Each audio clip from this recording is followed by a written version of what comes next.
Oke, baik. Selamat malam buat teman-teman semua yang sudah bergabung. Jadi untuk sesi awal ini kita perkenalan dulu. Perkenalkan nama saya Gazan Sakiri, biasa dipanggil Gaza. Jadi saya selaku penanggung jawab utama di Ruparaya Academy dan juga sekaligus moderator di kegiatan webinar malam ini. Nah, jadi seperti yang teman-teman sudah ketahui sebelumnya, tema webinar kita pada malam hari ini adalah tentang bagaimana mendapatkan cuan tambahan dengan remote working. Nah, mungkin teman-teman sudah tidak asing atau bahkan masih belum terlalu paham tentang remote working itu seperti apa. Makanya nanti kita akan bahas dengan pemateri kita yang sudah berpengalaman di bidang remote working. Oke, jadi sebelum kita masuk ke materi, kita mau perkenalkan diri sedikit dulu tentang perusahaan kami. Jadi mungkin teman-teman di sini masih asing ya tentang Ruparaya, bahkan baru tahu Ruparaya Academy atau tim Ruparaya itu dari iklan. Nah, makanya sebelum webinar kita mulai, agar semuanya paham tentang apa yang kami lakukan, saya akan bagikan share screen video tentang perkenalan dari perusahaan kami. Bisa disimak teman-teman.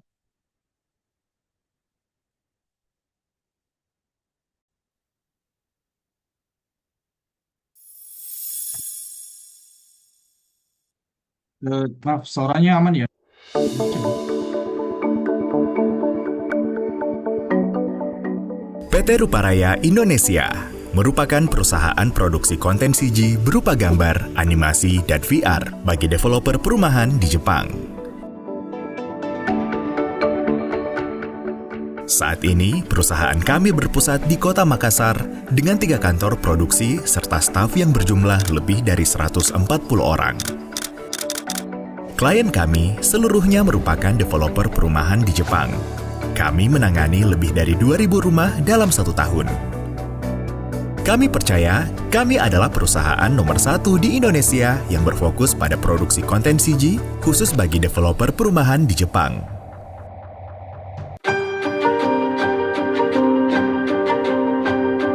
Bukan hanya kami yang bergerak pada bidang ini, para pesaing kami tersebar di wilayah Asia Tenggara, seperti Vietnam, Filipina, dan wilayah lainnya.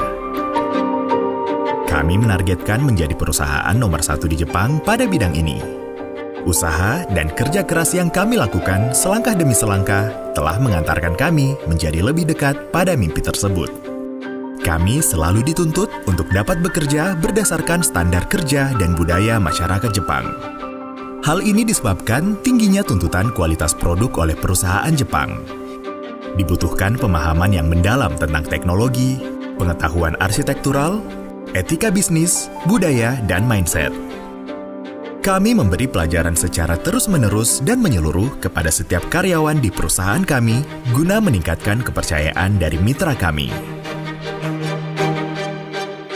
Selain berekspansi di market konten CG developer perumahan Jepang, kami juga berupaya mewujudkan salah satu visi kami, yaitu mengembangkan sumber daya manusia muda yang berketerampilan tinggi yang akan mendukung Indonesia di masa depan.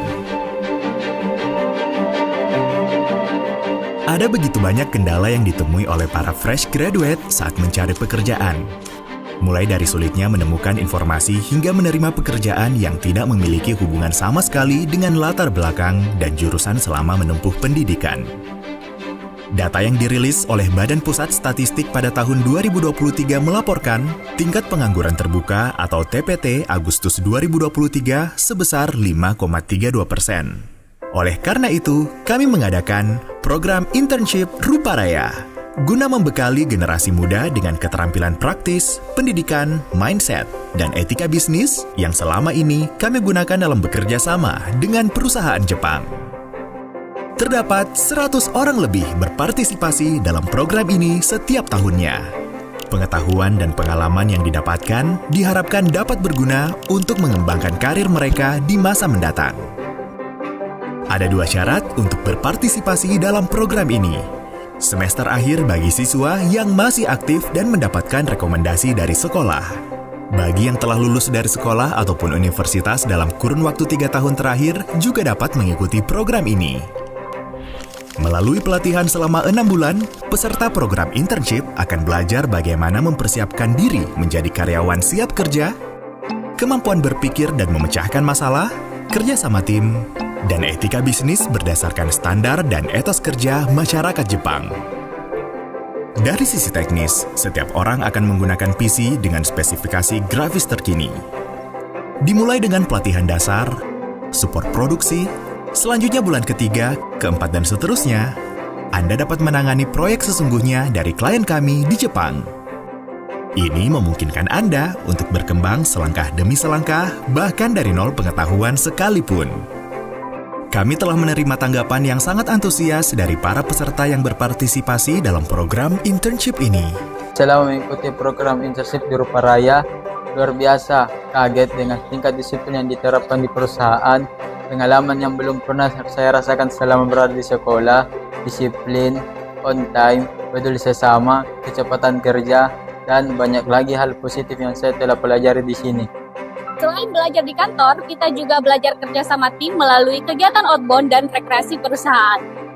Teknologi, software, dan spek PC yang digunakan di sini, di Ruparaya, adalah yang termutakhir di bidangnya.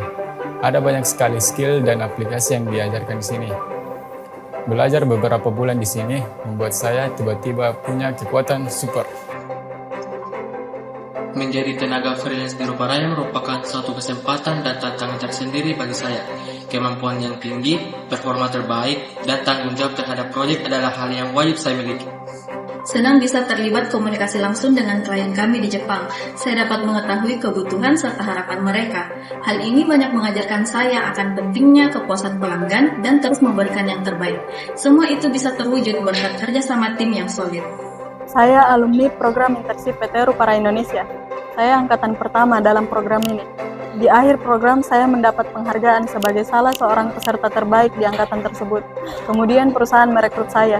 Tidak hanya itu, di usia saya yang masih 19 tahun, saya diberi kepercayaan menjadi kepala tim produksi yang beranggotakan 16 orang. Siapapun punya peluang besar di perusahaan ini.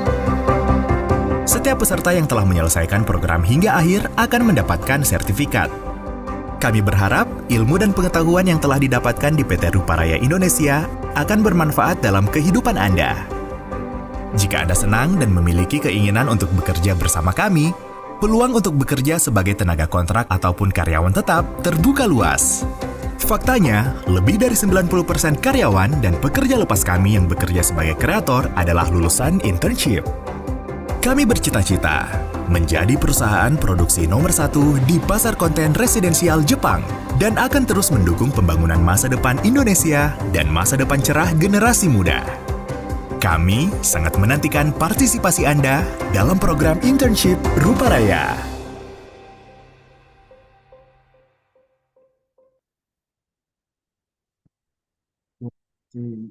Jadi itu tadi sedikit perkenalan tentang perusahaan kami, PT Ruparaya Indonesia. Jadi perusahaan kami itu produksi utamanya adalah gambar 3D arsitektural rumah. Hanya saja klien kami itu 100% dari Jepang semua. Jadi kami sudah berjalan kurang lebih 4 sampai 5 tahun dan kami mengerjakan berbagai macam proyek rumah, perumahan, developer perumahan di Jepang hingga saat ini. Nah, maka dari itu kami ingin mencoba untuk mengembangkan bisnis baru, khususnya bisnis lokal. Makanya kami membuka program namanya Ruparaya Academy. Jadi untuk Ruparaya Academy sendiri ini kurang lebih mau sama dengan eh, tempat kursus lain. Hanya saja yang membedakan adalah kami bisa memberikan materi yang memang relevan dengan industri sekarang ini. Dan bukan hanya itu, untuk kelas 3D arsitektural sendiri, alumni dari kelas itu nantinya akan kami tawarkan magang di kantor kami. Jadi seperti yang kita ketahui, untuk bisa magang di kantor kami itu kuotanya sangat terbatas.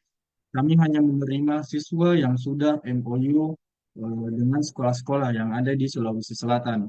Dan tentunya untuk peserta magang selama 6 bulan, mereka akan mendapatkan uang transport dan uang makan selama 6 bulan. Maka dari itu program magang ini sangat terbatas. Nah, solusinya adalah kita bagaimana menyediakan wadah ataupun tempat untuk mereka belajar, salah satunya itu dengan Ruparaya Academy. Nah, di Ruparaya Academy, kami membuka banyak jenis kelas. Ada kelas full stack, UI UX, ataupun kelas 3D lainnya.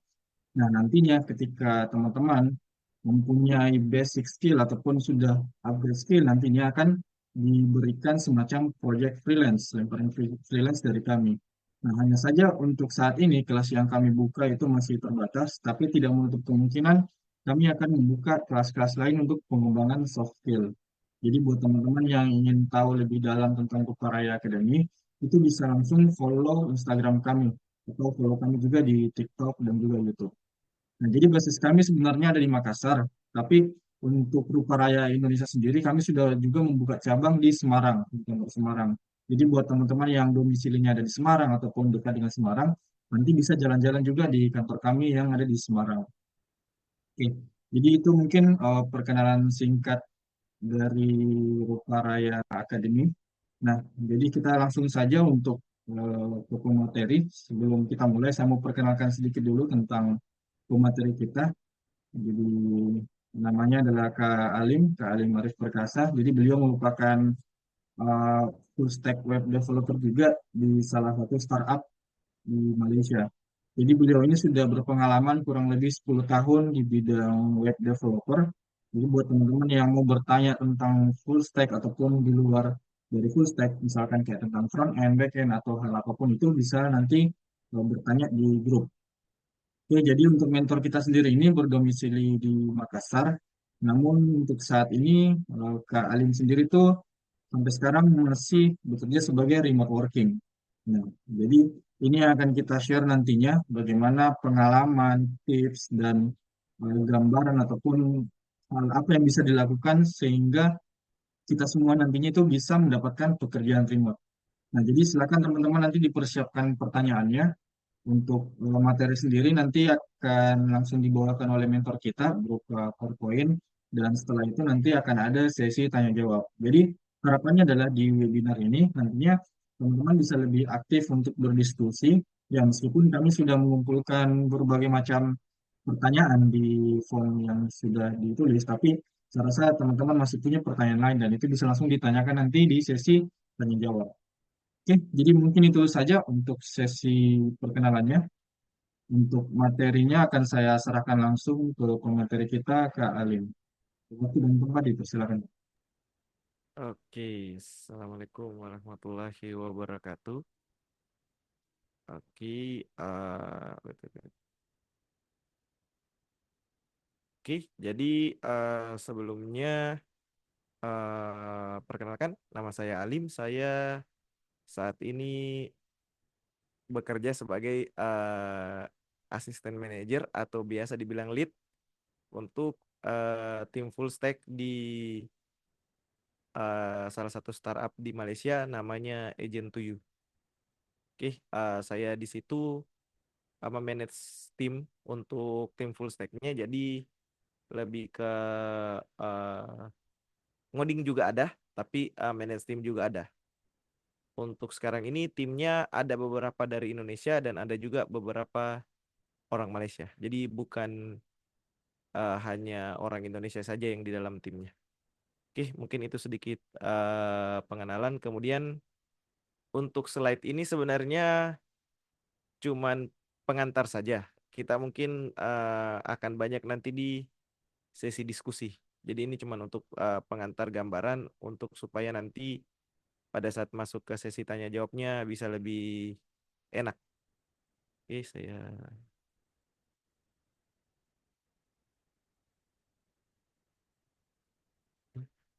loading. Wait. Nah, oke. Nah, oke, jadi pertama kita masuk dulu. Jadi apa sih sebenarnya remote work itu? Jadi kita harus coba samakan persepsi dulu. Jadi remote working itu kita bekerja sama seperti karyawan biasa. Jadi tipe tipe kerja remote itu ada dua. Jadi ada yang freelance, ada yang full time. Jadi kalau yang freelance itu dia hanya bekerja paruh waktu saja. Maksudnya waktunya itu di waktu-waktu tertentu saja. Nah, kalau yang full time dia sama seperti karyawan biasa. Ada yang ikut working hour. Kalau seperti saya itu ikut working hour. Jadi dia ada jam kerjanya. Jam kerjanya itu misalnya contoh kalau di Indonesia biasanya dari jam 8 sampai jam 5. Nah, dari jam 8 sampai jam 5 itu waktu kerjanya kita. Jadi kita tidak boleh eh, tidak ada di jam itu karena itu jam kerjanya. Jadi itu yang biasanya orang salah tangkap tentang WFH atau remote work itu. Jadi sebenarnya ada dua tipe. Yang pertama itu ada tipe yang ada jam kerjanya. Jadi kalau ada jam kerjanya ya kita kerja di jam itu. Ataupun yang flexible working hour. Flexible working hour ini biasanya titik beratnya ke pekerjaannya. Jadi misalnya titik beratnya itu di deadline. Jadi deadline-nya itu misalnya 1 minggu, ya harus 1 minggu. Terserah mau kerja 2 hari sebelum deadline, bahkan di 1 hari sebelum deadline pun. Yang penting pada saat deadline eh, pekerjaannya selesai. Nah biasanya seperti itu. Kalau untuk remote work, jadi ada dua tipe. Tipe yang pertama itu flexible working hour. Yang kedua itu office hour atau sama seperti karyawan lain, cuman tempat kerjanya saja yang beda. Seperti itu. Terus kemudian next, nah ini keuntungannya. Kita bahas dulu pertama untuk keuntungan. Jadi keuntungan di sini yang pertama dia fleksibel waktu. Ini makanya kenapa saya kasih merah. Karena fleksibel waktu ini tergantung tempat kita bekerja. Ada yang fleksibel, ada juga yang tetap working hour-nya. Jadi misalnya dari 8 jam kerja, biasanya ada yang seperti itu juga. Kemudian produktivitas lebih tinggi. Kalau ini iya, karena yang paling gampang itu kita ndak perlu pikir mau pakai baju apa untuk pergi kantor. Biasanya kan seperti itu. Oh, saya harus pakai baju ini untuk pergi kantor, saya harus begini, saya harus begini, saya harus begini. Nah, itu ndak perlu. Tinggal masuk jam kerjanya, buka laptop, terus kerja seperti itu. Terus biaya hidup lebih rendah. Oh, ini pasti karena misalnya kita bekerja di beda sesimpel kalau misalnya remote-nya di Jakarta, kita di Makassar, kan lumayan. Maksudnya lumayan itu kalau kita dapat gaji Jakarta tapi kita hidupnya di Makassar. Seperti itu. Jadi lebih biaya rendah of course. Terus tidak ada juga transport keluar. Ya kan? Tidak ada juga biaya makan. Seperti itu. Biaya makan ada tapi makannya di rumah, bukan makan di luar. Oke, kemudian peluang waktu bersama keluarga lebih banyak. Ya ini pasti karena kita kerjanya kebanyakan di rumah. Kemudian peluang karir global ya kita bisa bekerja tidak eh, tidak ada gap misalnya kayak saya bekerja di Malaysia. Nah di Malaysia pun itu banyak banyak bertemu berkolaborasi dengan orang-orang selain orang Malaysia sendiri seperti itu. Nah kalau ini pasti karena kita tidak keluar-keluar. Kemudian untuk kekurangan interaksi sosial. Ya, ini sebenarnya tidak terlalu dititik beratkan juga karena kalau kita keluar juga, cuman ya kita akan tidak selalu berinteraksi dengan teman kantor karena basicnya kan kalau kita di kantor sedikit-sedikit cerita, mau makan siang keluar sama-sama. Nah, kalau ini kan tidak ada karena kita bekerjanya terpisah seperti itu. Kemudian kesulitan komunikasi. Nah, ini kesulitan komunikasi biasanya masalah language barrier. Oke, nah kayak misalnya kalau kita bekerja dengan orang di luar Indonesia, pertama mungkin kayak bahasa Inggris. Kalau bahasa Inggrisnya pas-pasan, nah ini bisa jadi kendala ini. Ataupun kadang kalau bahasa Inggris itu kalau native yang bicara dengan misalnya kita orang Indonesia yang bahasa Inggris itu beda. Seperti itu. Kemudian gangguan di rumah. Nah, ini biasanya sih kalau orang-orang yang sudah berkeluarga, kalau ada anak, itu biasa ada gangguan-gangguan seperti itu. Maksudnya sementara kita kerja anak datang, ya seperti itulah. Kemudian disiplin diri dan tinggi dibutuhkan. Nah, ini sebenarnya juga jadi ini. Jadi apa? Jadi faktor utama karena masalahnya untuk kita punya komitmen. Karena kan kita bekerja tidak dilihat sama bos tak. Biasanya kan alasan kenapa banyak kantor-kantor yang kadang tidak mau kasih WFH Karena dia tidak bisa pastikan kita kerja atau tidak. Seperti itu. Nah, kemudian ini keseimbangan hidup dan kerja yang buruk. Nah, ini sering terjadi karena kita remote, jadi kita tidak bisa membedakan antara hidup pribadi dengan kerjaan. Bahkan kadang apalagi kalau yang mengambil masalah yang mengambil remote work yang flexible working hour. Nah, biasanya itu malam ya kan kita baru mau tidur, tapi kan kita sudah bilang kita sudah ambil fleksibel. Jadi jam berapa saja bisa ada pekerjaan seperti itu. Kalau yang flexible working hour. Terus kemudian masalah teknis. Masalah teknis ini lebih kepada eh, kadang internet tidak ada, ya kan? Atau mati lampu. Nah, ini masalah-masalah teknis ini. Kita tidak bisa bekerja. Kemudian yang paling terakhir, ketersediaan peralatan dan ruang kerja. Biasanya orang yang remote work itu kita pakai device sendiri. Jadi kita punya laptop sendiri dan segala macamnya itu punya pribadi. Beda kalau misalnya kita kerja kantor, biasanya fasilitas seperti itu disediakan sama kantor. Oke, next. Kemudian, nah, kenapa menjadi web developer? Kita perhalus bahasanya web developer karena kalau full stack kesannya kayak jago sekali seperti itu. Jadi kenapa web developer? Simpelnya karena semua bisnis itu butuh website. Jadi hampir semua usaha-usahanya orang ataupun bisnis, kantor dan yang lain-lain untuk kelihatan lebih profesional dan segala macamnya, mereka butuh website untuk menampilkan mereka punya portofolio ataupun mereka punya produk itu ditampilkan lewat website. Website pun sebenarnya kalau untuk development biasa kita juga tidak terlalu perlu spek device yang tinggi-tinggi kayak laptopnya harus laptop gaming dan segala macam, itu tidak perlu. Cukup kayak misalnya Core i3 RAM 8 GB sebenarnya sudah oke untuk kita coba explore teknologi-teknologi di website. Beda dengan kalau misalnya kita mau jadi mobile developer seperti itu. Karena mobile developer itu dia butuh device yang cukup tinggi seperti itu. Kemudian, nah ini software yang biasa dipakai dalam kerja remote. Jadi dalam kerja remote itu kita butuh beberapa software untuk menunjang. Misalnya contoh Slack untuk kita bicara dengan tim, ataupun mungkin misalnya kita pakai kayak Telegram. Sepengalamanku sih kerja remote jarang pakai WhatsApp seperti itu. Jarang, sepengalamanku jarang ada pakai WhatsApp, biasanya Telegram, Slack atau Discord.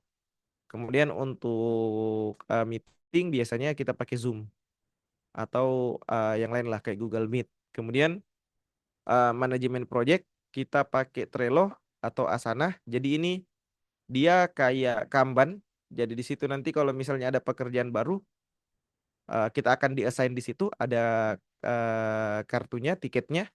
Kemudian nanti kalau sudah selesai, nah biasanya untuk manajemen project ini, nah di sini biasa dihitung KPI-nya kita, ataupun kadang ada beberapa kalau yang freelance, gaji kita itu ditentukan dari seberapa besar atau seberapa banyak tiket yang kita selesaikan. Seperti itu. Ada juga yang seperti itu. Kemudian untuk kolaborasi kode itu kita pakai Git. Nah ini sebenarnya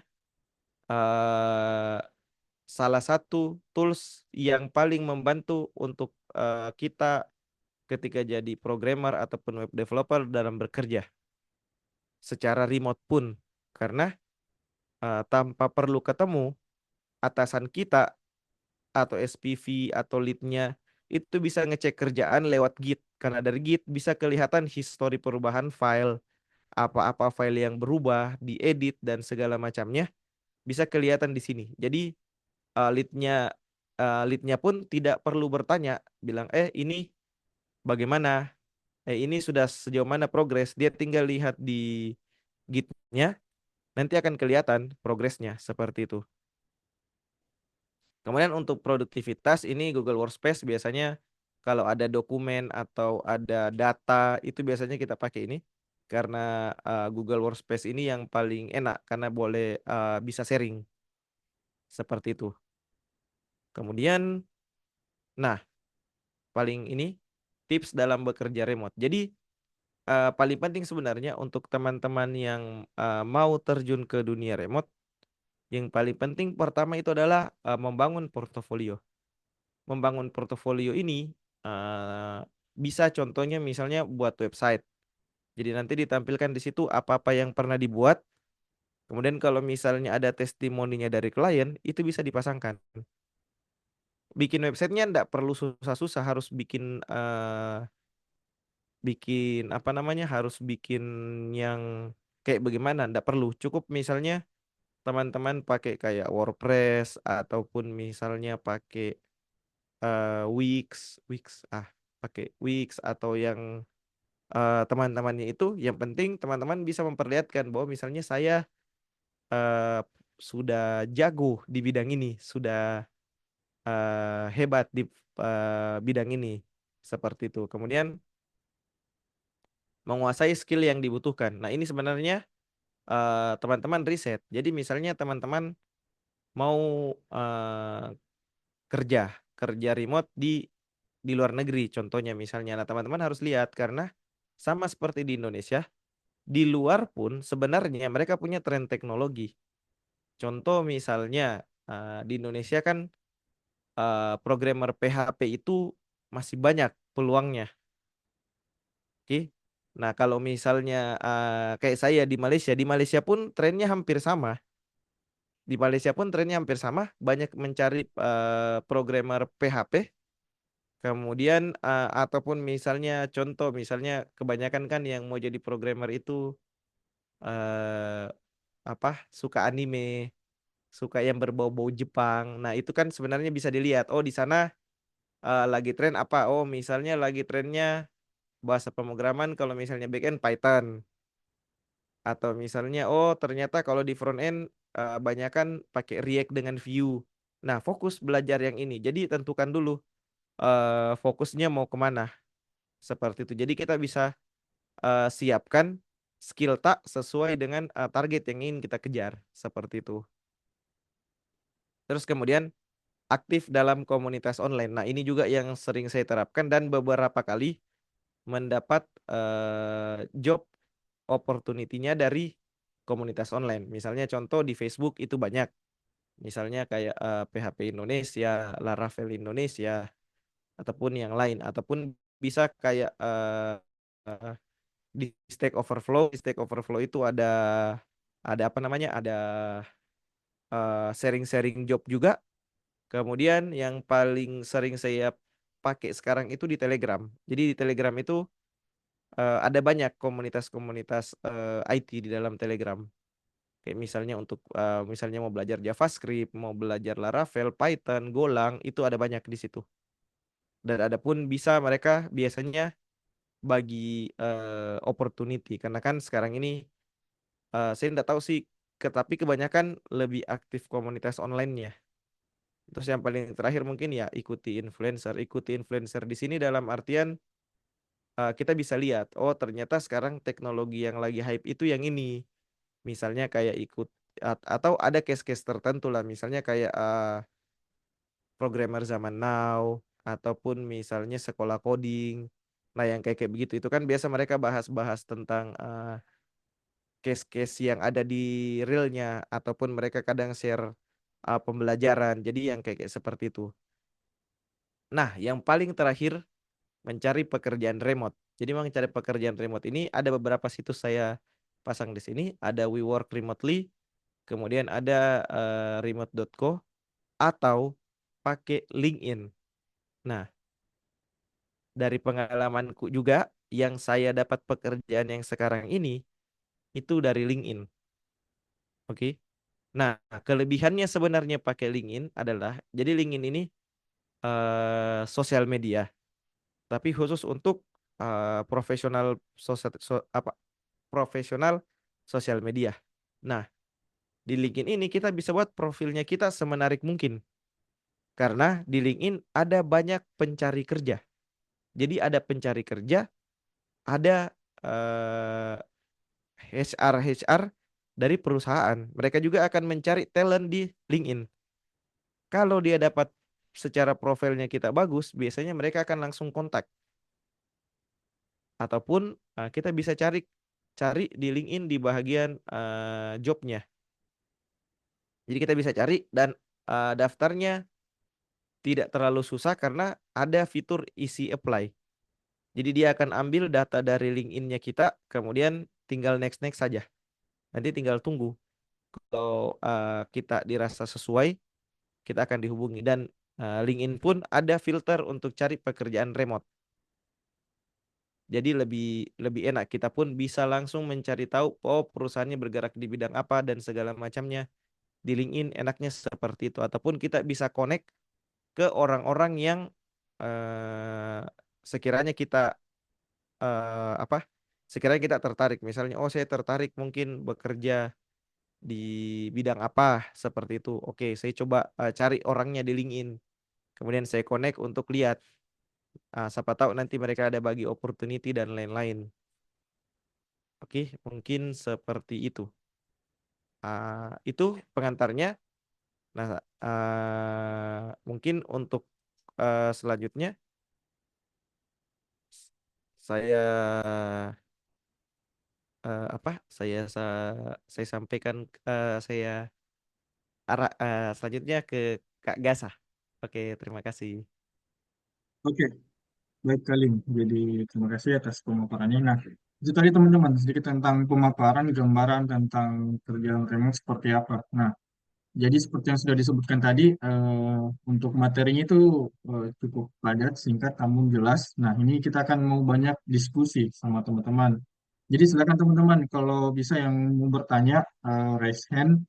Kemudian bisa, kalau memungkinkan bisa open cam dan juga langsung bertanya via audio. Kalau ada yang mau bertanya silakan.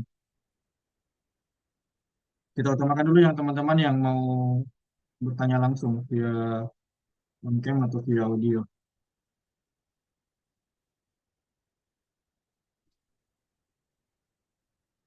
Silakan teman-teman yang mau bertanya.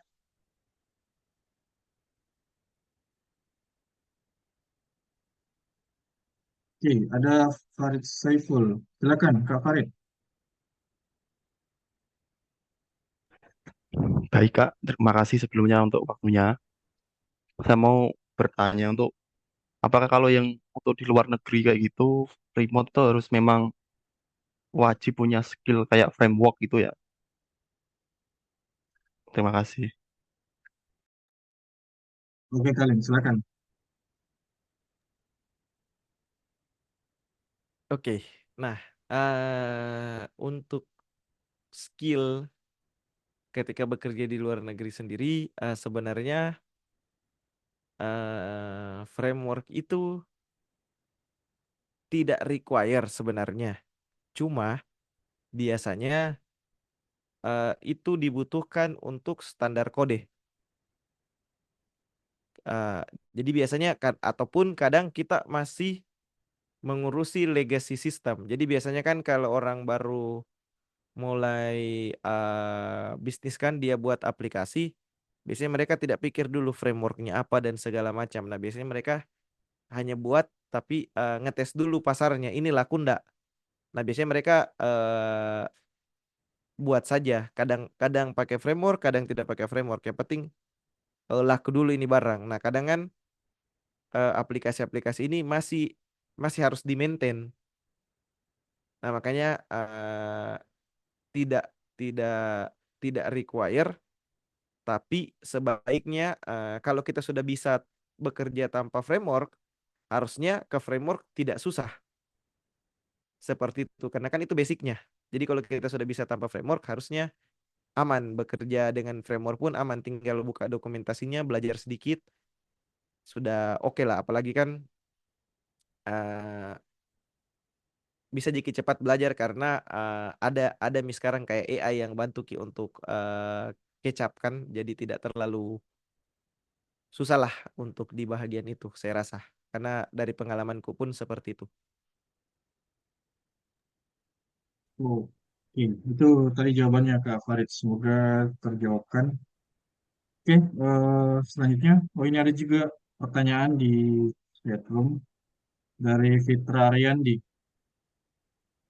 Eh, Contoh interface atau tampilan kita kerja remote. Ya, mungkin kalian bisa ada nggak gambaran atau diperlihatkan tentang interface saat kerja remote itu seperti apa? Mungkin boleh diperlihatkan di spill sedikit lah. Gambaran itu kerja remote itu kayak apa, gimana? Maksudnya ini gambaran apa ini? Mungkin boleh open mic Tampilannya fit apa ya? Fitra. Mungkin kayak room, kayaknya terlalu privasi kalau kayak room chat, grupnya segala macam itu ya. Mungkin Atau bisa diberikan fit mungkin kayak gambarannya kayak gimana tuh kalau kita kayak kerja remote itu, yang full coding kah atau gimana? ah, oke. Kalau saya eh kan masuk kerja itu jam 9 ya, jam 9 pagi. Jadi kadang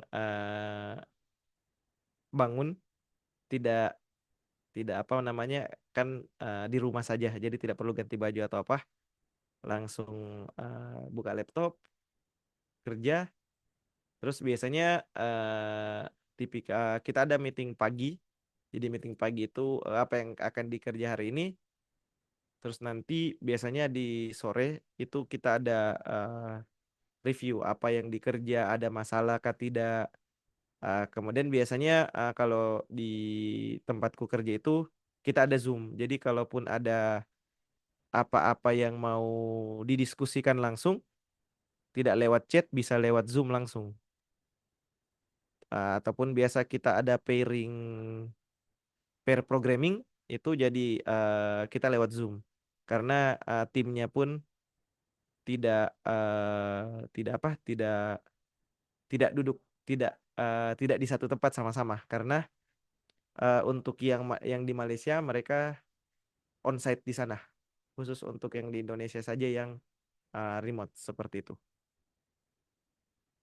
Oke, mungkin ada tanggapan dari Kak Fitra Ariandi, silakan.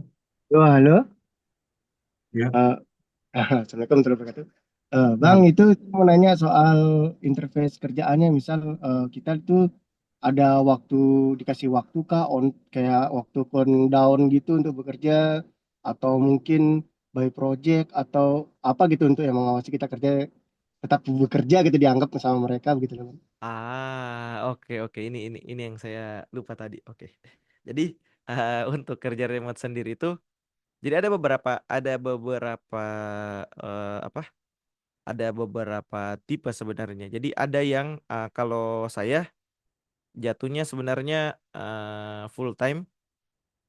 Eh, jadi saya sama seperti orang kerja pada umumnya. Maksudnya cuman tempatnya saja beda.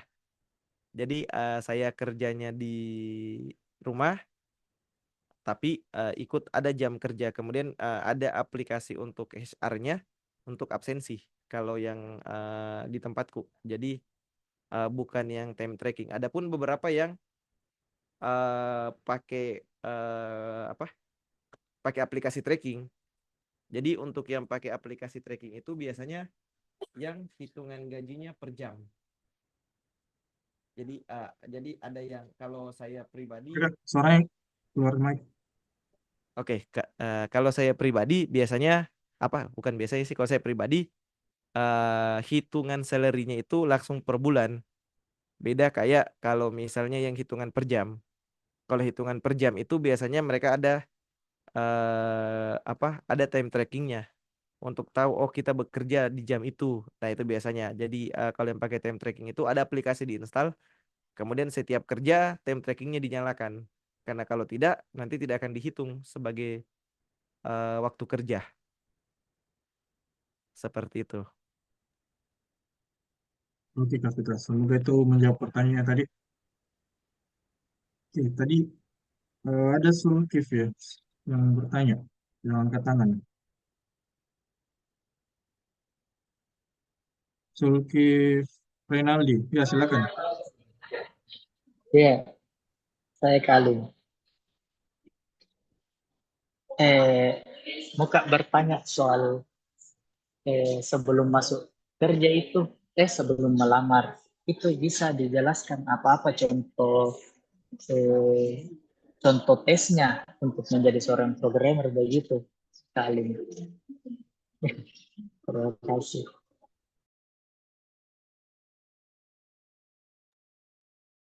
Halo Kak, permit, sorry.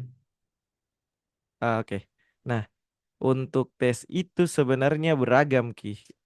Apa?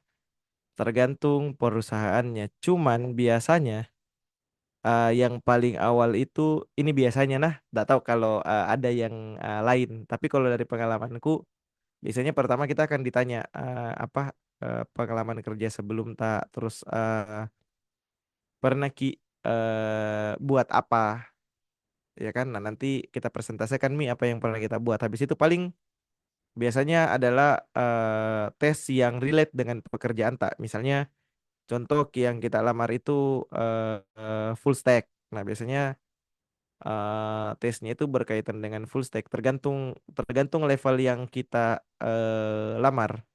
Biasanya semakin tinggi levelnya, misalnya kan ada kalau di di programmer itu ada junior, ada senior. Nah kalau kita lamar junior biasanya tesnya simpel-simpel kayak misalnya bikin CRUD atau apa basic-basic lah, bukan yang kayak kalau misalnya senior biasanya bagaimana optimasi kodenya, lebih ke arah situ, sudah bukan lagi yang sudah bukan lagi misalnya soal yang bisa diselesaikan oleh ChatGPT biasanya kalau yang level senior ke atas. Tapi kalau yang baru memulai, perkuat basic saja karena biasanya mainnya di logik-logik seperti itu. Kayak misalnya coba buat apa namanya? Kalau saya yang pernah itu kayak tic-tac-toe misalnya kalau front end, ataupun misalnya kayak ada logika-logika misalnya yang paling susah dulu saya apa sih? Oh, yang gunman. Coba cari gunman up.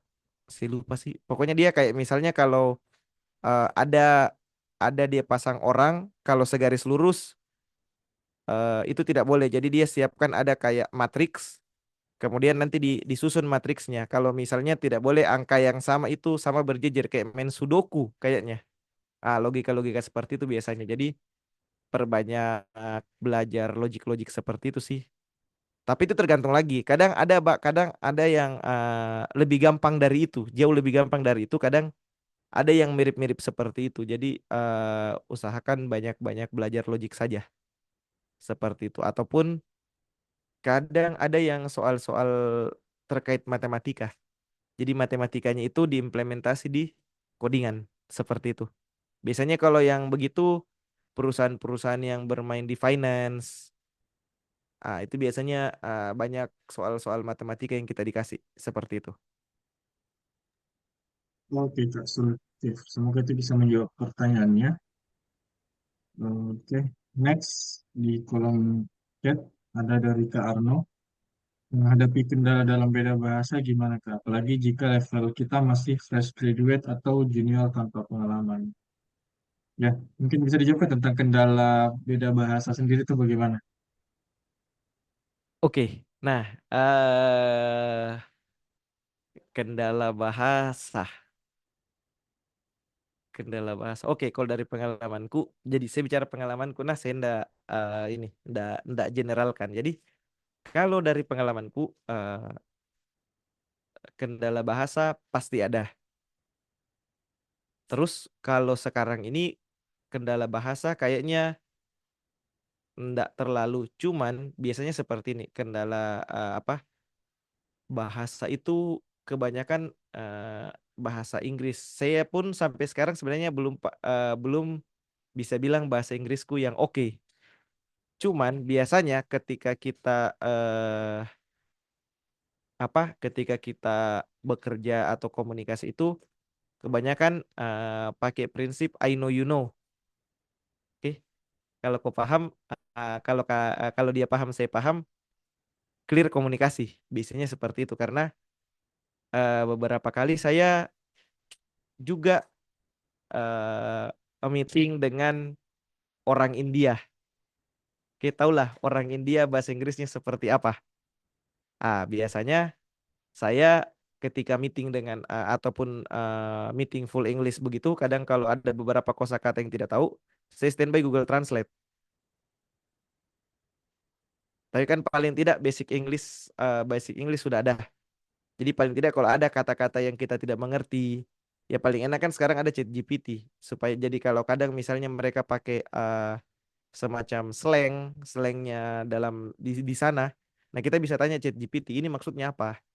Kalau Google Translate kan kadang agak ngawur agak ngawur ininya pembahasannya. Cuman kalau misalnya Malaysia sendiri, kalau orang yang tinggal di Indonesia tengah sampai ke timur, language barrier-nya tidak terlalu jauh. Karena dari logat, istilah, itu tidak terlalu beda. Yang totally beda itu kalau Jawa ke sana, kecuali Sumatera. Sumatera ya, daerah Padang dan kesananya itu tidak terlalu beda secara bahasa. Tapi kalau yang lain kayak orang dari Jakarta, soalnya di timku pernah ada orang Jakarta, orang Surabaya, dan kurang lebih kalau bahasa Melayu agak susah. Tapi kadang kalau tidak ketemu dalam pakai bahasa Melayu, mereka pakai bahasa Inggris. Aman saja. Seperti itu sih kalau kendala bahasa. Kalau saya mensiasatinya dengan standby Google Translate. Oke, karena itu tadi jawabannya tentang kendala bahasa. Jadi memang kita harus memang paham lah basic Inggris ya. Kalau paling tidak standby juga Google Translate. Oke, next. Ada yang mau bertanya di kolom, kita utamakan dulu yang mau bertanya via call, via audio. Silakan angkat tangan. Jika ada yang mau. Kalau tidak, kita pindah ke kolom komentar. Ada dari Arif Rahman. Bro Ali menanya, bagaimana membuat profil calon pekerja remote yang bagus di LinkedIn atau sejenisnya, supaya pihak HR tertarik untuk hire, ada tips dan atau template nggak? Ya, ya mungkin bisa dibagikan nggak tips bagaimana membuat profil kita itu, portofolio itu yang bagus, kayak gimana yang dibutuhkan mungkin di luaran sana. Oke. Untuk Bro Alif Rahman. Oke, untuk Bro Alif Rahman, biasanya untuk supaya apa tertarik HR untuk reach kita, biasanya yang pertama untuk di profile kita jelaskan lebih spesifik skill tak itu apa. Jadi skillnya itu apa? Jadi kalau kita cuma tulis web developer ataupun misalnya full stack developer, itu kan terlalu general. Nah, biasanya mungkin kita kasih di situ full stack developer apa, misalnya Laravel, Vue, atau Laravel, Flutter, ataupun misalnya Python, React, yang kayak seperti itu ya. Itu sih sebenarnya. Jadi ketika talent hunt mencari, kan biasanya talent hunt itu mencari spesifik. Jadi kadang kita bilang bisa Python, terus dicarinya Django, itu tidak akan di reach karena kan kebanyakan yang mencari itu bukan orang IT juga. Jadi kadang tidak ditahu ternyata Python ini Django ini pakai Python. Nah, biasanya seperti itu. Kemudian detail pengalaman kerja itu perlu didetailkan seperti itu. Jadi kelihatan lebih oke. Kemudian foto profilnya kalau di LinkedIn usahakan jangan pakai yang foto profil alay. Pakai foto profil seprofesional mungkin untuk apa? Untuk di LinkedIn-nya.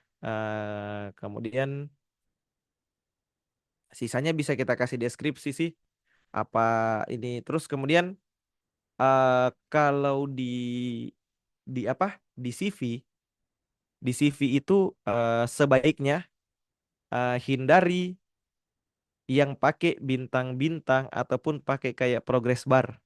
Biasanya kan saya dapati ada beberapa yang kirim CV itu Di situ ditulis kemampuan PHP 70%, CSS 80%. Nah, itu kan tidak tidak tahu parameter 70%-nya 80% ini dari mana. Makanya hindari untuk pakai yang seperti itu. Jadi kalau bisa langsung saja tulis skillnya, terus portofolionya apa, jelaskan, dan kalau bisa biasanya orang itu akan lebih suka kalau portofolionya itu online, bisa diakses. Jadi mereka bisa langsung lihat, tidak perlu kirim screenshot. Mungkin seperti itu dari pengalamanku. Dan mungkin satu lagi yang paling disuka biasanya kalau ada project yang kita buat sebelumnya itu yang relate atau mendekati dengan produk yang sedang dikembangkan perusahaan yang kita lamar. Biasanya seperti itu.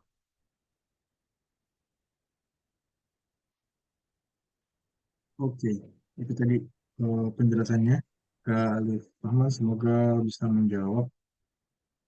Oke, kembali lagi buat teman-teman yang mau bertanya secara audio, silakan raise hand.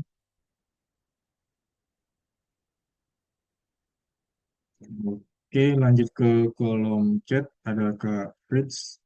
Minat full stack. Masalah yang dihadapi adalah ketika dapat klien yang bolak-balik berubah requirement sehingga bolak-balik coding ulang dan berujung pada program nggak dipakai dan malah sampai mendapatkan kata-kata tidak enak dari klien.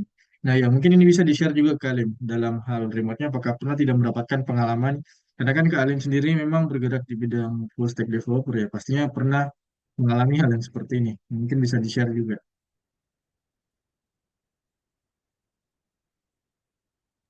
Oke, kalau yang ini sebenarnya eh, ini tergantung maksudnya seperti ini. Kalau kalau kita bicara kantor, kan saya kerjaan sebagai full time di kantor. Nah, kalau di kantor itu yang mengurusi yang seperti ini biasanya ada tim yang lain. Sama jika di kantor kan kalau misalnya ngurusin project dan segala macamnya itu ada bahagian timnya sendiri. Nah, tapi kalau misalnya kita langsung direct ke klien, yang perlu diperhatikan sebenarnya kontraknya.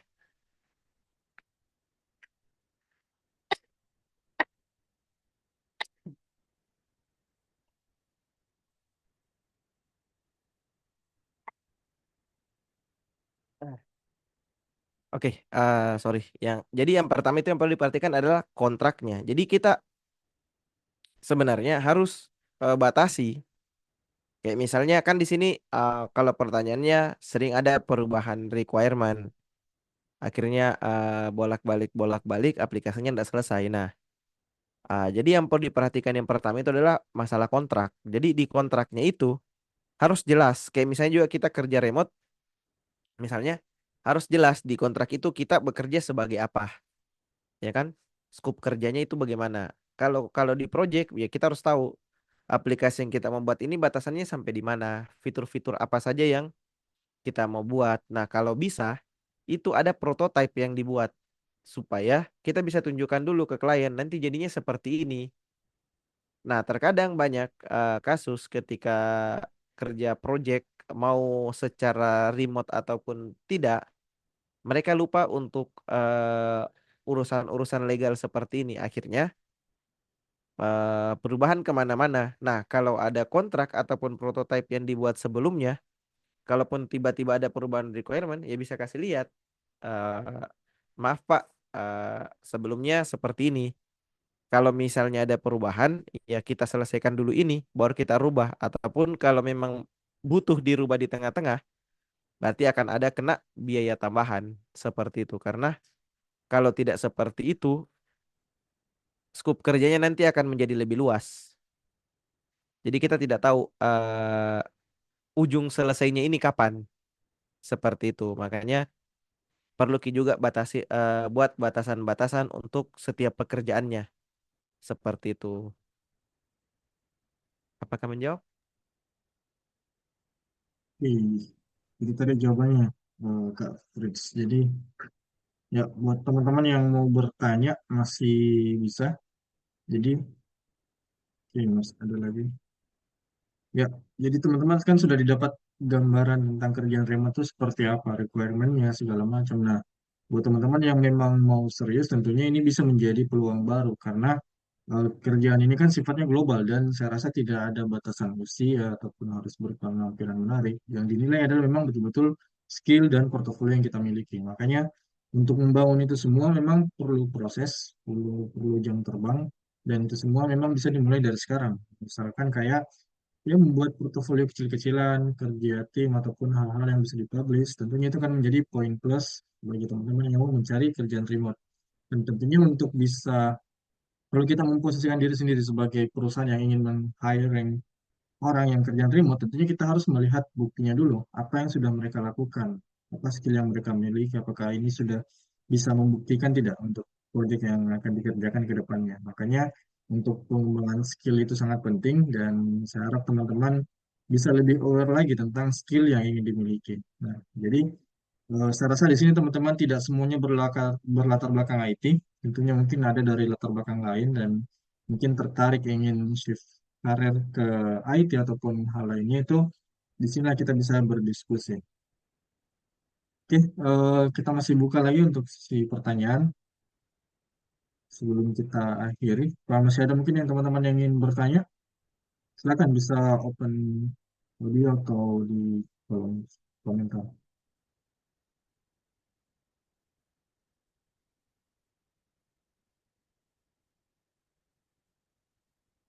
Oke, Kak Farid lagi ya. Ya, Kak Farid, mungkin ada tambahan sedikit.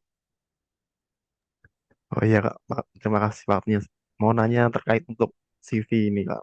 Kira-kira tuh lebih bagusan kayak format ATS apa yang kayak kreatif CV itu loh. Dan apakah pakai foto itu juga pengaruh gitu nggak sih? Terima kasih. Oke, langsung saja kalian. CV yang apa tadi? ATS, ATS. ATS dan kreatif. Oke. Kalau menurutku lebih baik yang ATS. Kalau saya, menurutku Jinah, menurutku lebih ke kalau saya sebenarnya tidak ada masalah. Cuman kalau bisa ATS lebih baik karena beberapa perusahaan besar dia pakai tools untuk pengecekan CV-nya. Jadi pengecekan CV kalau di perusahaan besar itu kadang mereka tidak cek manual. Mereka ada tools untuk dimasukkan nanti mereka akan scan sendiri tuh CV-nya seperti itu. Makanya kenapa format ATS sebaiknya format ATS. Kalau masalah foto sepengalamanku sih enggak, sepengalamanku. Tapi enggak tahu kalau yang lain karena tergantung ini kan tergantung skop kerja karena kan biasanya programmer tidak terlalu tidak terlalu masalah Ji. Tidak pernah kan kita lihat ada lowongan programmer yang dicari berpenampilan menarik, punya SIM A, SIM C, ya kan? Jadi karena lebih ke teknis, jadi lebih ke perbaiki skill teknis saja. Apalagi kalau memang carinya remote, ya nggak terlalu ini. Foto pun kadang jarang. Jadi di kantor pun biasanya kalau yang melamar rata-rata formatnya ATS dan jarang ada fotonya. Seperti itu. Oke, Kak Farid, semoga itu menjawab pertanyaannya. Oke, Baik Kak, next terima lanjut. kasih. Ya Sama. soalnya mau menambahkan sedikit Kak, untuk terkait foto itu katanya itu pengaruh itu lah di mesin kalau ada foto tuh nggak kebaca gitu sih katanya itu. Ah, iya ya makanya kan kembali lagi sebenarnya dari apa namanya dari requirement kantornya. Makanya tadi aku bilang foto itu sebenarnya opsional. Kan kebanyakan dari pengalamanku programmer itu banyak yang saya nggak tahu apa betulan introvert atau pura-pura introvert. Nah, itu beda itu. Nah, biasanya di situ ki masalahnya. Mereka kebanyakan programmer itu kalau kita lihat CV-nya nggak ada fotonya. seperti itu. Jadi kadang HR itu maklum karena tipikalnya kan ada yang betul introvert, ada yang pura-pura introvert, seperti itu. Oke, cukup jelas jawabannya tadi. Oke, thank you. Next di kolom chat ada dari Muhammad Isram. Bagaimana cara tetap produktif dan menghindari burnout saat bekerja remote? Ya, ini mungkin bisa di-share juga Kak. Sempat pengalamannya pernah merasakan burnout saat kerjaan remote dan segala macam. Mungkin bisa di-share juga. Oke, tips untuk menghindari burnout saat bekerja. Hmm, tips yang paling pertama kayaknya jangan menunda kerjaan. Itu pertama. Kedua, kalau bisa sudah di-planningkan memang ketika dapat task. Kita planningkan ini bisa selesai kapan. Ya kan, nah, nanti kita bagi pekerjaannya kecil-kecil. Misalnya, oh hari ini saya selesaikan ini, besok saya selesaikan ini, besok saya selesaikan ini. Jadi tidak menumpuk. Terus kemudian yang paling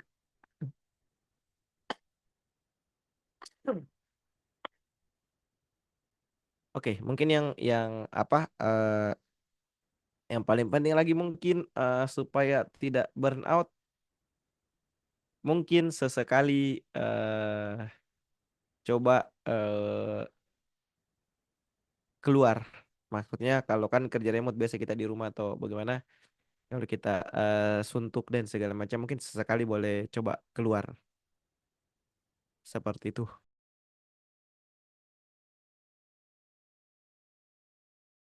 Oke, jadi salah satu tipsnya juga memang harus work-life balance ya. Dalam artian ya, kita punya deadline kerjaan, tapi bukan berarti kita harus full kerja. Ya, tentu untuk menghindari stres atau burnout, ya perlu yang namanya healing, rekreasi ataupun setidaknya keluar rumah lah. Kerja Nah, misalkan di kafe ataupun di tempat lain. betul. Tapi Oh, teman sedikit. Tapi kebiasaannya orang adalah ketika dia healing atau ambil cuti, kabur dari pekerjaannya. Yang ada ketika kita balik lagi dari cuti, kembali lagi burnout karena tertinggal ini ah, kerjaan. Nah, jadi sebisa mungkin kalau memang mau healing supaya tidak burnout kembali, selesaikan dulu semua baru healing dengan tenang. nah, betul sekali. Selesaikan kerjaan baru healing dengan tenang. Oke, next. Ada yang mau bertanya lagi via audio? Silakan raise hand. Oke, kalau tidak kita pindah ke room chat. Tiga, apa yang tiga, three. Sepenting apa pengalaman apa ya, pengalaman kerja untuk apply kerjaan remote dan apa yang terjadi kalau project melewati deadline atau belum selesai. Nah, jadi pertanyaan mungkin lebih ke ya pengalaman kerja untuk apply seberapa penting sih dan apa yang terjadi kalau misalkan kerjaannya itu melewati deadline, apakah kena penalti kah atau gimana? Oke, sepenting apa pengalaman kerja? Sebenarnya menurutku ini penting, tapi pengalaman kerja di sini tidak hanya kerja kerja kantoran, bisa saja mungkin pernah nge-freelance, ikut satu project dan segala macam, itu bisa dibilang pengalaman kerja juga. Nah, kenapa ini penting? Karena biasanya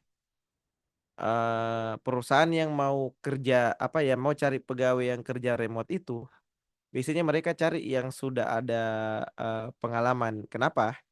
Karena masalah orientasi pegawainya ketika kita misalnya baru pertama kali masuk untuk diajar ABCD-nya itu kan terkadang agak agak ribet agak agak terkendala ketika kita mau agak terkendala ketika kita mau diajar ABCD dan segala macamnya. Nah, biasanya kalau orang yang sudah pernah bekerja paling tidak sekali ataupun pernah ikut proyekan sekali, untuk basic-basic itu tidak perlu diajarkan lagi. Paling langsung ke inti-intinya. Biasanya seperti itu. Karena kan kayak misalnya tidak perlu lagi diperkenalkan misalnya masuk ke web developer, pemrograman itu seperti apa dan segala macam. Tinggal langsung dijelaskan. Oh, kita bekerja membuat aplikasi A. Aplikasi A ini meliputi fitur-fitur ini. Nah, nanti mungkin kamu bagian megang fitur yang ini. Nah, biasanya seperti itu. Jadi orientasi pegawainya bisa lebih cepat karena untuk teknikal dan segala macamnya dianggap sudah bisa seperti itu. Kalau masalah eh, pengalaman itu. Terus kemudian kalau terjadi proyek yang melewati deadline ataupun belum selesai atau stuck. Nah, biasanya kalau yang seperti ini, makanya kan tadi kayak kalau pengalamanku kerja selalunya akan ada biasanya kita sebut scrum. Scrum itu atau misalnya meeting harian. Bukan meeting harian, meeting meeting mingguan, meeting mingguan atau report progress di setiap harinya kalau kita remote. Nah, di situ kan nanti kita akan jelaskan kendalanya kita apa. Nah, nanti kalau misalnya ada kendala, nah biasanya kita akan bantu untuk siapa tim yang bisa bantu untuk selesaikan masalahnya. Jadi bukan hanya misalnya satu proyek itu ya tanggung jawabnya orang itu saja, tapi satu proyek itu adalah tanggung jawab satu tim. Kalaupun misalnya ada masalah, ya cerita ke timnya. Saya ada masalah, begini. Kira-kira bagaimana? Nah, biasanya itu curhat ke leadnya, ke leadernya atau ke manajernya. Nanti mereka yang akan bantu cari siapa yang oh mungkin ini bisa bantu ataupun kalau tidak, biasanya leader atau manajernya sendiri yang turun tangan untuk membantu. Biasanya seperti itu. Karena kadang kalau kita bicara deadline dengan yang lain-lain itu berhubungan langsung dengan klien seperti itu. Makanya kenapa kalau memang ada kendala dan segala macamnya itu biasanya diinfokan jauh sebelumnya. Kayak misalnya, oh saya misalnya deadline sisa sebulan atau sisa 2 minggu. Kayaknya kita pikir, oh kayaknya nggak bisa selesai nih. Kita tanya atasannya kita, leader kah atau manajer, kayaknya saya butuh bantuan. Kalau untuk 2 minggu ini kayaknya ndak selesai. Mungkin kita bisa tarik siapa yang lagi kosong atau lagi tidak ada kerja pekerjaan yang urgensinya tinggi. Kita bagi ke dia untuk bantu. Biasanya seperti itu. Jadi untuk melewati deadline saya rasa eh, kecil kemungkinan karena selalunya akan ada koordinasi seperti itu. Sama seperti kalau kita kerja kantoran biasa ada meeting mingguan yang akan ditanyakan progres apa, kendala apa. Kita cari solusinya sama-sama kalau ada kendala seperti itu.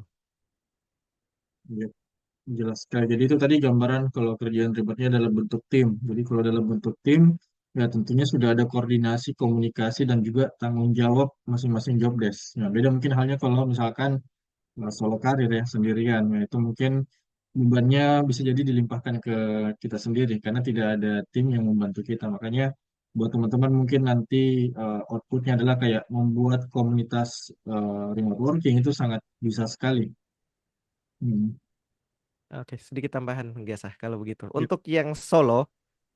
Untuk yang bermain solo biasanya eh, kita yang akan diberi kita akan dikasih misalnya ini bisa selesai berapa lama. Nah, makanya tadi kalau di slide itu komitmen itu harus harus komitmen. Jadi kalau kita sudah bilang 1 bulan ya 1 bulan.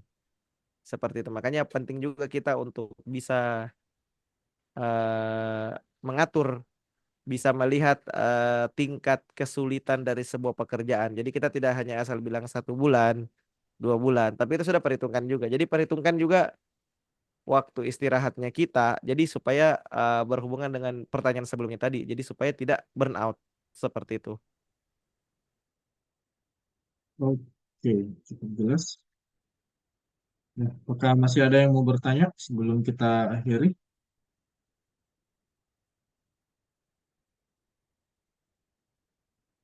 Oh ya, sekedar mengingatkan juga buat teman-teman yang ingin mendapatkan sertifikat, silakan mau mengisi form yang sudah saya kirim di room chat. Bisa teman-teman scroll, situ ada link. Silakan mengisi nama lengkapnya. Oke, apakah masih ada yang mau bertanya seputar kerjaan remote? Jadi untuk sesi webinar ini temanya memang lebih banyak ke IT ya, webinar ke apa? Full stack ataupun web developer. Mungkin teman-teman nanti ke depannya ingin terjun kerjaan remote tapi bukan di bidang IT, lebih ke arah misalkan kayak desain kah ataupun misalkan skill-skill copywriting yang lainnya yang berhubungan dengan internet itu sangat bisa sekali. Jadi prinsipnya adalah bagaimana teman-teman bisa berkomitmen dan mengetahui kemampuan diri sendiri dan juga kemampuan untuk self branding. Karena ketika kita ingin memasarkan diri kita sendiri keluar ya, kita harus memperlihatkan apa yang kita bisa, gitu. Apa skill yang kita miliki. Jadi seperti yang disebutkan tadi, untuk kerjaan itu ada banyak sekali, bukan hanya di bidang programming yang bisa kerjaan remote, bahkan kayak menulis, voice over, itu semua bisa dilakukan secara remote, berbasis project. Nah, ini yang tentunya teman-teman harus lebih gali lagi informasi tentang website-website ataupun komunitas yang berhubungan dengan remote working, itu teman-teman harus bisa pahami semuanya. Oke, kalau tidak ada, mungkin Halo bisa Kak, langsung. Ya, halo. Kak boleh Oh iya. saya nanya nggak Kak? Oh iya. Saya baru gabung tadi jam 8, tapi Ya, silakan Roger kalau ada yang mau ditanyakan. Kak mau tanya nih, itu kalau apa sih list buat kerja remote itu boleh tahu nggak selain Upwork itu apa ya? Itu soalnya terus info-info dari banyak orang kan Upwork udah nggak bagus katanya gitu. Terus yang kedua itu tadi kayak self branding itu kita itu ngasih info yang ininya tuh menjualnya tuh di mananya profilnya tuh kayak gimana gitu. Terus ngasih apakah perlu buat CV atau portofolio atau apa gitu. Terus yang ketiga itu kita itu bagaimana mengatur sama itu apa sih si customernya tuh. Misalkan nih kita udah dapet nih misalkan. Nah, gimana biar lancar, apa sih skupnya itu jelas gitu. Jadi jangan sampai udah dikerjain, minta revisi bisa atau minta tambahan gitu yang awalnya nggak dikerjakan, nggak diminta gitu. Terus yang keempat menentuin apa sih pembayarannya itu apa sampai apa sisi lain juga mastiin kan soalnya juga banyak isu-isu katanya kadang nggak dibayar lah, kadang juga apa sih kayak lama dilempar-lempar dulu katanya hubungin ini, hubungin itu, hubungin dan sebagainya. Makasih gitu aja dulu. Oke, Roger, tadi sebenarnya pertanyaannya sudah ada beberapa tadi yang terwakilkan, tapi nggak apa-apa kita eh, jawab lagi mungkin kalian secara singkat. Cuma mungkin untuk yang pertanyaan keempat tuh ya boleh dijawab juga. Silakan. Nah, oke. eh saya rangkum saja. Maksudnya saya dapat garis besarnya seperti apa. Jadi untuk platform pencari kerja tadi yang sempat disinggungkan ada Upwork. Nah, untuk Upwork sendiri memang itu lumayan susah. Bukan bukan bukan sudah tidak bagus sih. Lebih lebih ke susah sekarang karena sekarang kreditnya itu mahal. Terus nyarinya pun susah karena di sana ada banyak juga engineer dari India. Biasanya kita bilang itu PBSI Pakistan, Bangladesh, Sri Lanka, India. Nah, mereka ini kebanyakan banting harga. Kan kadang mereka dibawa kayak misalnya contoh kadang taruhlah kita pasang harga $10, mereka mungkin bisa pasang harga $5. Seperti itu. Itu kalau jadi kalau saya coba cari-cari saja di LinkedIn. Di LinkedIn itu lebih enak. Kayak kalau kayak tadi kan perusahaannya lebih enak. Kita bisa langsung kepoin perusahaannya. Karena kan kalau di Upwork itu kayak apa kelebihannya Upwork itu sebenarnya pembayarannya jelas. Maksudnya karena si klien itu dia akan deposit uangnya memang di Upwork. Jadi kita tidak ada istilah tidak dibayar ketika selesai. Karena kalau sudah selesai terus kliennya sudah oke, dia oke kan pekerjaan selesai, uang langsung cair. Tapi tergantung ini, tergantung apa? Tergantung apa? Kembali lagi ke bagaimana eh, kontraknya. Apakah per jam? Kalau per jam itu biasanya per minggu cair seperti itu. Jadi tergantung lagi deal-dealnya seperti apa. Tapi kalau karena susahnya juga di Upwork terkadang itu tadi kita dengan engineer-engineer yang kan jasa itu tidak ada ininya, jasa itu tidak ada standarnya seperti itu.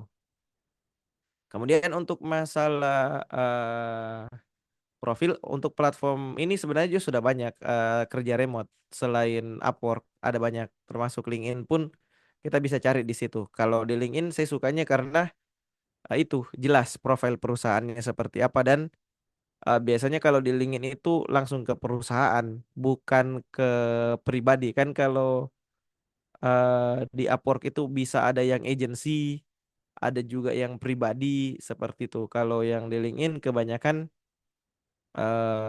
perusahaan ataupun bisa coba cari di Indeed. Indeed pun itu ada. Kemudian untuk profile, tadi profile ya. Oh ya, profile yang bagus itu seperti apa ya? Paling penting sebenarnya portofolio karena kita mainnya di bidang teknis. Jadi yang paling penting mau lihat itu apa yang sudah kita pernah buat seperti itu.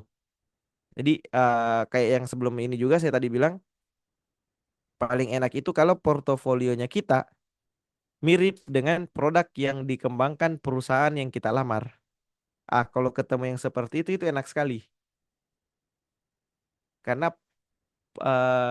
apa namanya? Satu poin kita sudah dapat. Jadi pada saat misalnya kita ditanya-tanya untuk skupnya itu hampir sama karena aplikasinya itu sudah mirip. Karena itu juga yang dari pengalamanku. Jadi saya sebelumnya ada pernah kerja project yang mirip dengan tempat kerjaku yang sekarang. Waktu saya present, itu yang membuat mereka tertarik sebenarnya. Jadi karena saya pernah bikin aplikasi yang mirip dengan aplikasi sebelumnya. Kemudian, apalagi tadi ya, masalah skup kerja. Nah, kalau skup kerja itu kembali ke kontrak. Jadi kuncinya itu sebenarnya di kontrak. Mau itu kliennya kita jarak jauh, remote ataupun eh, offline, itu usahakan di kontraknya itu kuat. Skup kerjanya sampai di mana.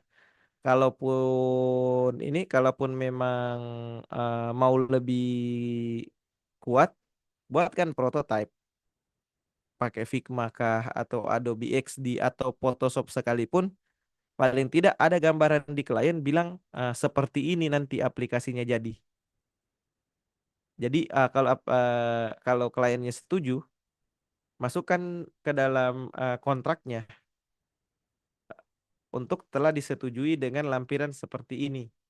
Supaya nanti kalaupun misalnya ada apa-apa, ada perubahan dan segala macam, kita bisa pakai kontrak itu. Bilang ini skupnya sampai sini. Kalaupun memang ada perubahan atau penambahan, mungkin bisa dilakukan setelah ini. Ataupun kalau memang dia maunya ada itu, ya sudah kita bisa kasih kena cas biaya tambahan. Karena ada perubahan seperti itu. Terus yang terakhir apa tadi? Yang keempat. Ya, tentang pembayaran ya, paymentnya tadi. Ah, tentang pembayaran kembali lagi ke kontrak. Persetujuannya seperti apa? Biasanya kalau saya kalau bukan pemerintahan, ya kita garis bawahi remote itu jarang ada pemerintahan mau remote. Jadi kita garis bawahi. Kalau bukan pemerintahan, biasanya saya tidak akan kasih aplikasinya kalau pembayarannya belum ada. Jadi kan biasanya mereka maunya jadi baru apa setelah jadi baru dibayar ataupun ada DP dulu. Jadi kalau ada DP lebih enak. Terus ketika selesai terus mereka belum lunasi, ya jangan jangan serah terima aplikasinya seperti itu.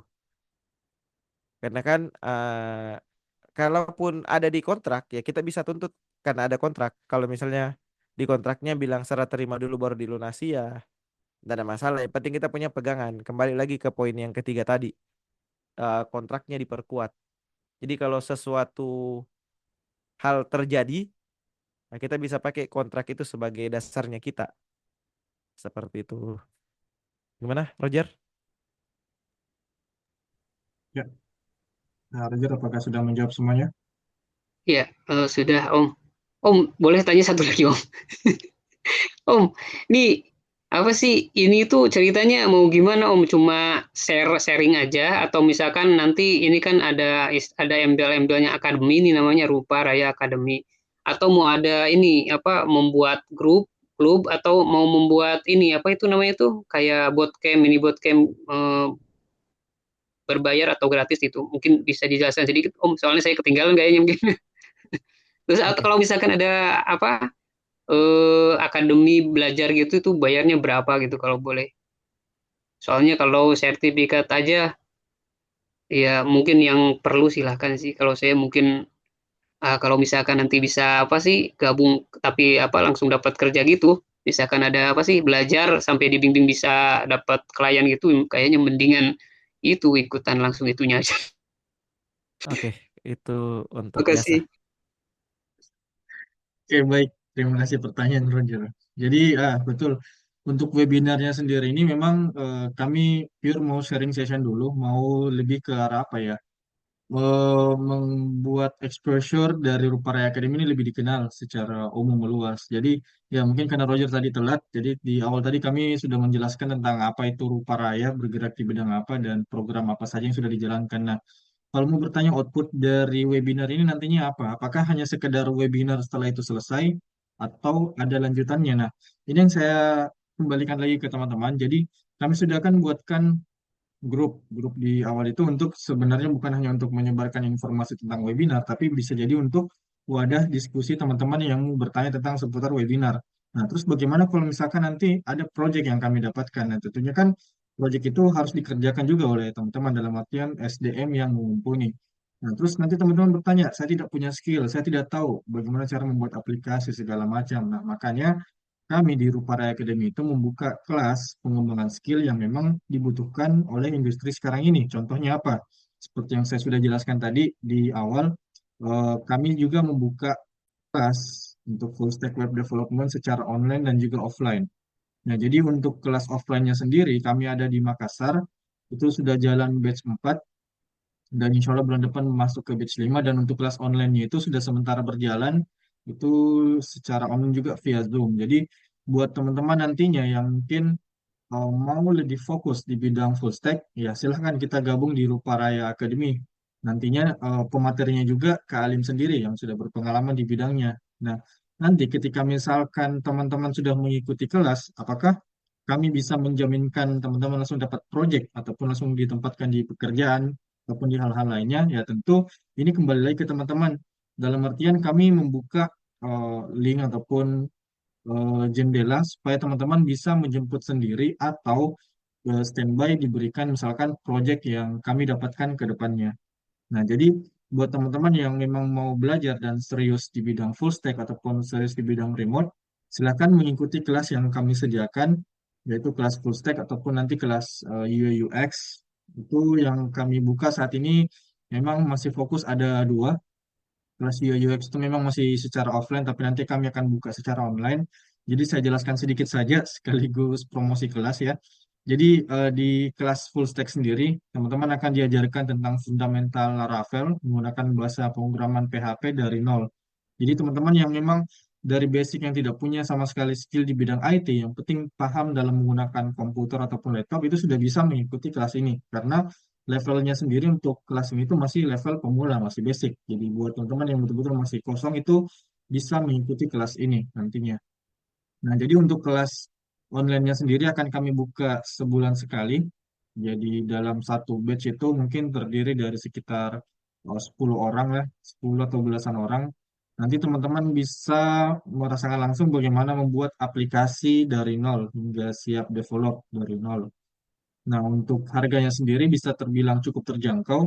Hanya dengan 499.000 teman-teman sudah bisa mengikuti kelas secara live, bukan rekaman materi ataupun PDF, tapi betul-betul live via Zoom. Seperti sekarang ini yang kita lakukan. Jadi nanti teman-teman dapat 10 kali pertemuan dan juga bisa tanya jawab seputar dunia programming.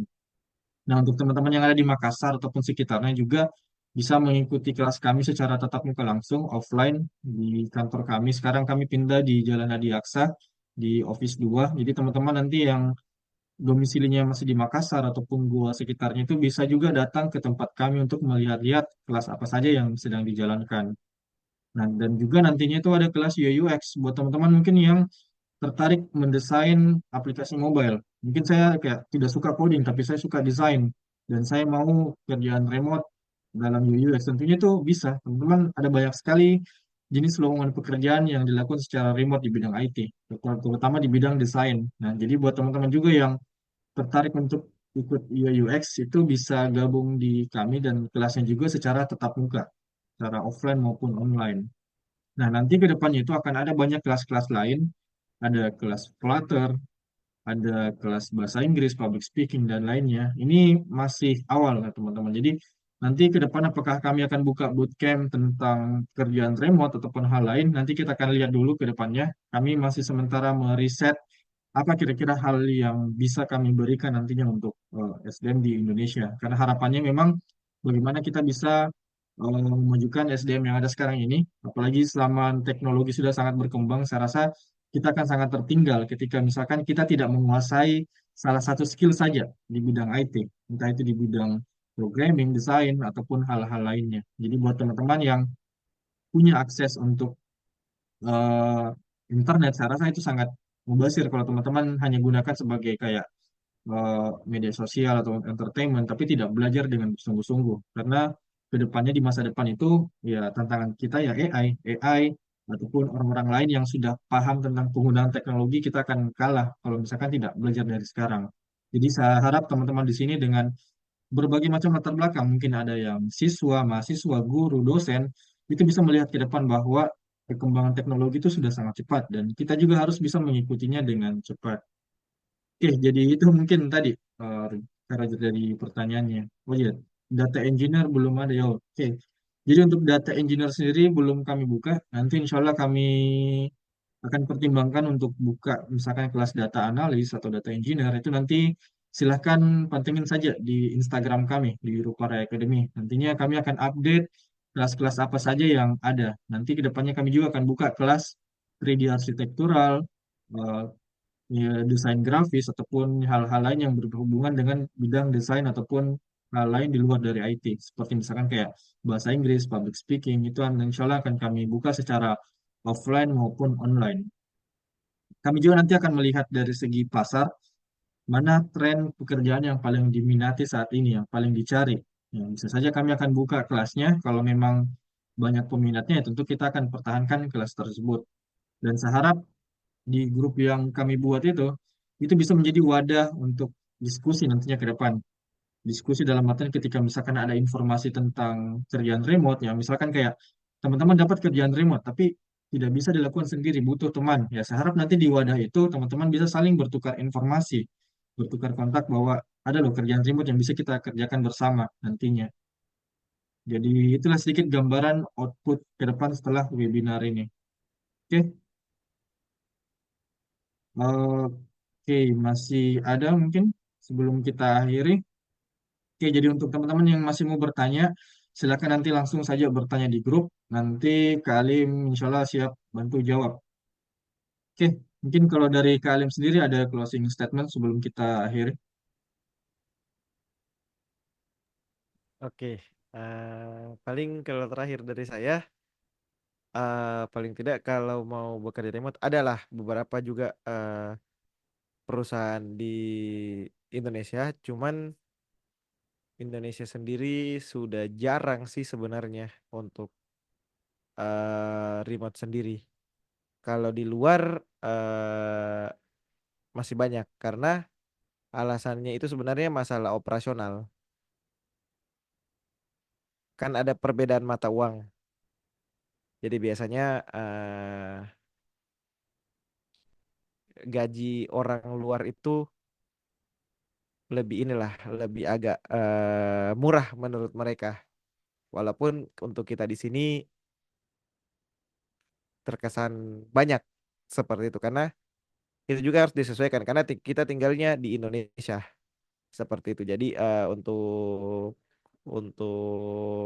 peluang untuk sekarang kerja remote banyaknya di luar Indonesia. Indonesia ada sih beberapa kayak kirim.email itu masih mereka full remote.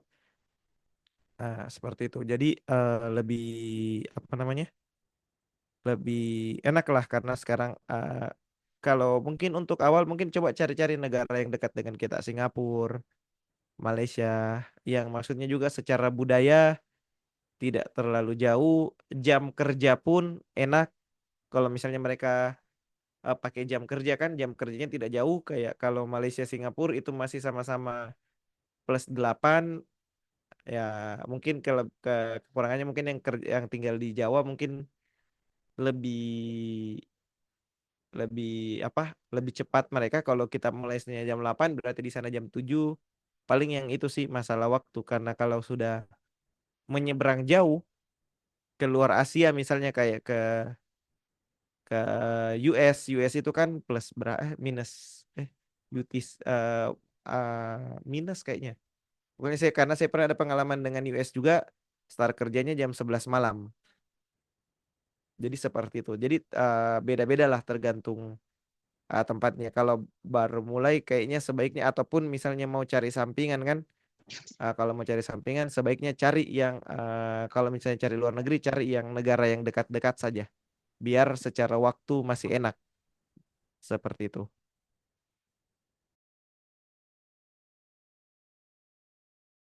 Mute guys mute. Oke, baik. Terima kasih Kak atas closing statement-nya. Terima kasih juga sudah membawakan materi tentang remote working, itu insight yang sangat baru saya buat teman-teman. Jadi saya harap teman-teman nanti bisa mengambil sisi positif dari webinar ini. Banyak hal baru yang teman-teman bisa dapatkan, dan buat teman-teman nanti yang mungkin masih ingin bertanya bisa langsung diskusikan di grup. Oke, jadi mungkin cukup sekian untuk webinar malam ini. Terima kasih banyak teman-teman atas partisipasinya. Link form sertifikat sudah saya kirimkan. Silahkan mengisi bagi yang belum. Dan kalau misalkan nanti belum sempat mengisi, bisa chat pribadi ke saya. Cukup kirimkan saya screenshot dari webinar ini untuk mendapatkan link form. Jadi untuk form yang diberikan itu khusus untuk teman-teman yang mengikuti di webinar malam ini. Oke, baik. Oke, kalau begitu saya Gazan Zakiri ingin pamit undur diri untuk webinar malam ini. Terima kasih banyak teman-teman dan selamat malam. Wassalamualaikum warahmatullahi wabarakatuh. Waalaikumsalam warahmatullahi wabarakatuh.